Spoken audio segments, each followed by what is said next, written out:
नमस्कार, मैं हूं आपके साथ मयंक मिश्रा। आज 10 तारीख है और इस वक्त की बड़ी खबर, हूती की तरफ से अब अमेरिका को दिया गया है बड़ा झटका।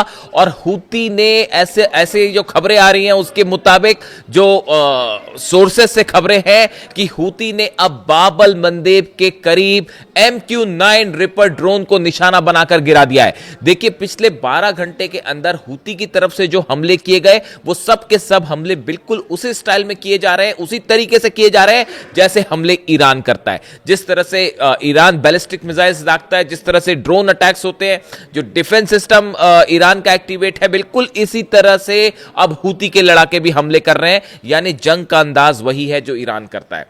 दूसरी चीज, हूती ने अब वही एग्रेसिव अप्रोच ले लिया है जो ईरान ने हॉर्मूज को लेकर अपना रखा है। बिल्कुल वही रणनीति हूती ने बाब अल मंदेब के लिए अपना रखी है। देखिए, इस वक्त की जो बड़ी खबर है, US MQ-9 reaper drone reportedly crash near चेल्बी एयरबेस इन जिबूती।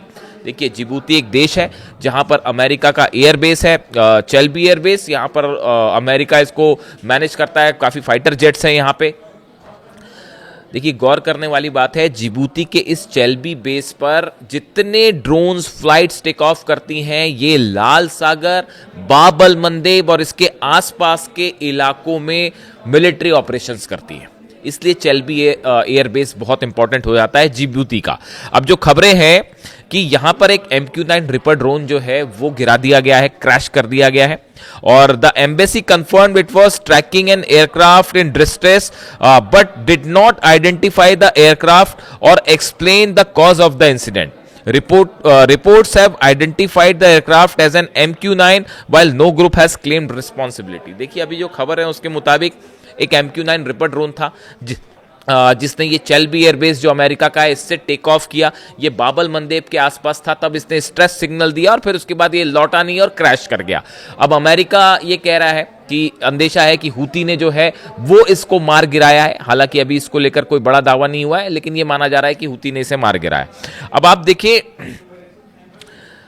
चेल्बी एयरबेस जो है इसका थोड़ा जिक्र करना जरूरी है क्योंकि ये यमन में जो जंग हो रही है, अब इसमें ये चेल्बी एयरबेस इंपॉर्टेंट होने जा रहा है और इस पर हमला भी हो सकता है। ये जो एयरबेस है जिबूती में स्थित एक सामरिक सैन्य एयरबेस है। यह जिबूती की राजधानी शहर से दक्षिण पश्चिम में लगभग 6 किलोमीटर की दूरी पर है।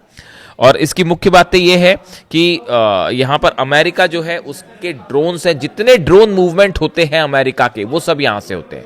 और अब सूत्रों के हवाले से ऐसी भी खबर है कि अगर जिबूती के इस चेल्बी एयरबेस पर हमला हो जाता है तो कोई आश्चर्य की बात नहीं होगी। अगर अमेरिका ने किसी तरह का ऑपरेशन किया यमन में हूती के खिलाफ तो हो सकता है कि ये चेल्बी एयरबेस जो है इस पर हमला हो जाए। और ये जो MQ-9 रिपर ड्रोन गिराया गया है ये हूती की तरफ से एक वार्निंग है अमेरिका को कि आप लाल सागर से दूर रहिए।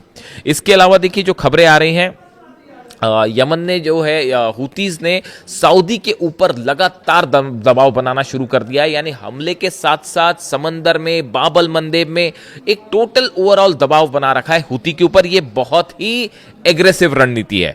Yemen Houthis strike Saudi backed forces in Mokha with ballistic missile drone and releasing dramatic footages. देखिए, मोखा में जो हमला हुआ, यमन की सेना यानी सऊदी को, जो सऊदी बैक करता है जिस यमन की सेना को, उसके ऊपर हूती ने हमले किए। कैसे हमले किए मोखा में?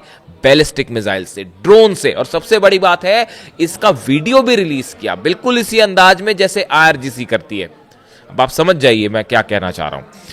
The Houthis warned Saudi Arabia, wherever you mass, you get bombed। सीधी धमकी है सऊदी को हूती की तरफ से कि आप जहां भी जमा होंगे वहां पर हमला किया जाएगा।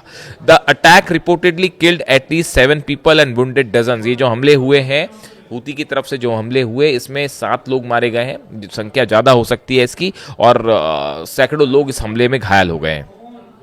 The Houthis also claimed a drone strike on an Aramco facility in Saudi Arabia। जज़ान में कल जो हुआ वो आप जान ही रहे हैं कि वहां पर धमाके हुए, ड्रोन स्ट्राइक की खबर है हूती की तरफ से। जज़ान में ऑयल फील्ड में आग लग गई।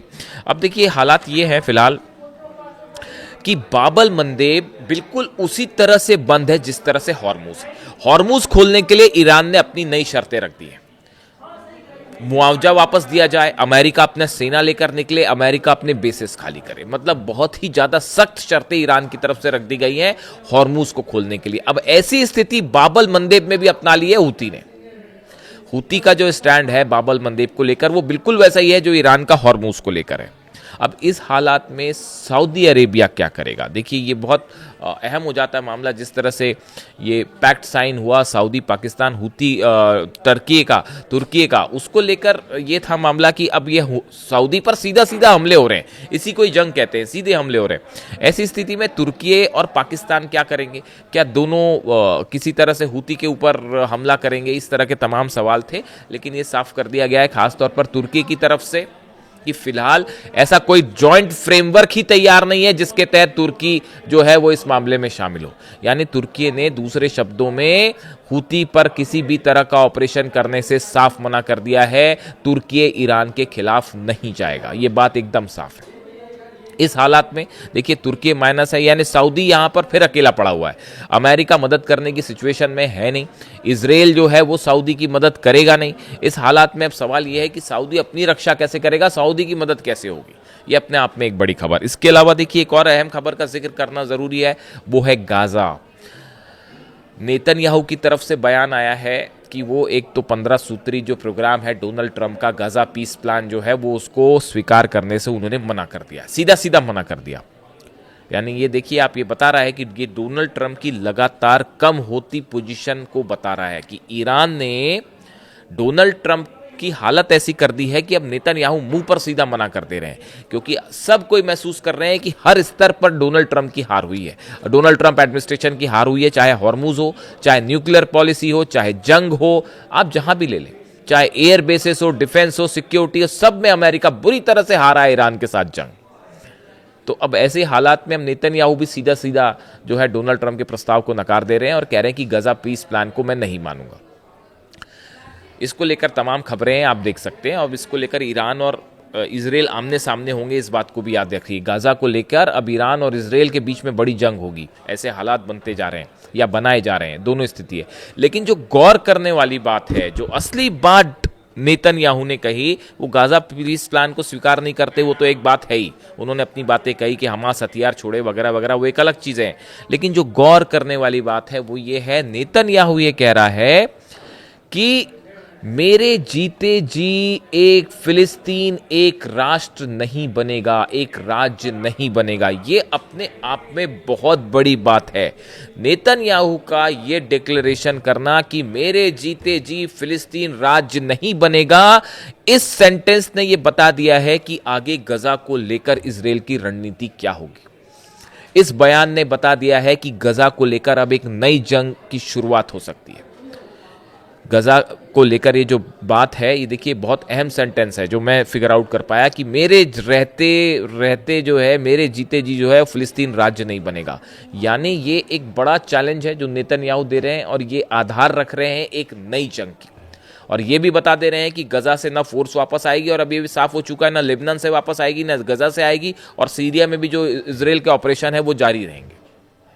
अब मुख्य सीट पर, ड्राइविंग सीट पर अब नेतन्याहू है, ना कि डोनाल्ड ट्रंप। डोनाल्ड ट्रंप पीछे होगा, नेतन्याहू स्ट्राइक करेगा। और प्लान है जितने ईरान के संगठन जो मदद कर रहे हैं उन सबको कमजोर करने का, चाहे हमास हो, चाहे हिजबुल्ला हो, चाहे हूती हो।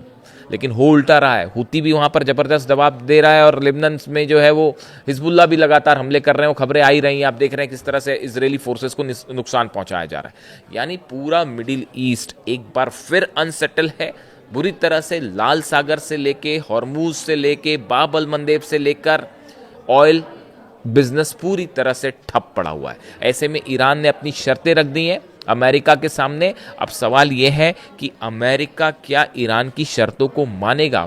क्या मुआवजा देने की बात जो ईरान ने कर दी है, क्या डोनाल्ड ट्रंप उसको मानेंगे?